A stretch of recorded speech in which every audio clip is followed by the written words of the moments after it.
പയ്യൻ, ഇപ്പം കണ്ട ഒരു പയ്യനാണ്. ഈസ് എ പെന്തക്കോസ്താണ് ശരിക്കും പറഞ്ഞത്. അപ്പോൾ പുള്ളി നമ്മുടെ ഇന്ന് വന്നതിന് ശേഷമാണ് സ്വാമിയെ കുറിച്ച് കേട്ടതും ഇതൊക്കെ. ബട്ട് ഒരിക്കൽ ഞങ്ങളോട് ഡ്രൈവ് ചെയ്ത് പുട്ടവർത്തിയിൽ വന്നായിരുന്നു. അപ്പോൾ ഇതുപോലെ അവർക്ക് അറിയാമല്ലോ, പെന്തക്കോസ്ത് അവർക്ക് കുറേ ഇതുണ്ടല്ലോ. അപ്പോൾ ആ പുള്ളി ഞങ്ങളോട് വന്ന് ഇതുപോലെ ഒരു മരത്തിൻ്റെ അവിടെ ഇങ്ങനെ വെയിറ്റ് ചെയ്ത സമയത്ത് സ്വാമി ഇങ്ങനെ പാസ് ചെയ്ത് അവിടെ നിന്ന് അവനെ നോക്കി ശരിക്കും. നല്ല കുറേ നേരം നോക്കി ശരിക്കും. അത് അവന് ഭയങ്കര ഒരു ഇതായിരുന്നു ശരിക്കും. അത് കഴിഞ്ഞ് തിരിച്ചു വന്നപ്പോഴത്തേക്ക് അവനൊരു മോതിരമൊക്കെ. അപ്പം ഞാൻ പറഞ്ഞു, നീ ചെയ്യരുതത്. എന്നാന്ന് വെച്ചാൽ ആരെങ്കിലുമൊക്കെ പറയും അത് പെന്തക്കോസ്തുകാരൻ നമ്മുടെ കൂടെ വന്നിട്ട് ഇത് ചെയ്യുന്നത്. പറഞ്ഞില്ല, എനിക്ക് എന്തോ ഒരു ഇതുണ്ട് മാഡം.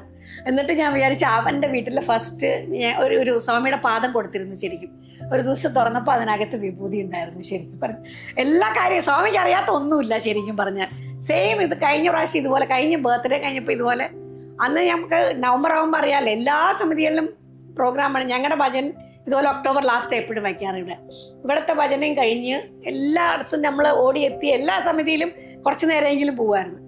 അത് കഴിഞ്ഞ് ഒരു 3-4 ദിവസം, ഒരു 1 വീക്ക് കഴിഞ്ഞപ്പോഴത്തേക്ക് ഞങ്ങളുടെ സ്വാമിയുടെ ഫോട്ടോയിൽ അവൻ ആ പടം ഇങ്ങനെ തുടച്ചുകൊണ്ടിരുന്നപ്പോഴത്തേക്ക് ആ റോബിൻ്റെ അവിടെ കുറച്ച് ഉള്ളിൽ ഫോട്ടോ ഫ്രെയിമിനകത്ത് ഇച്ചിരി വിഭൂതി ഇങ്ങനെ.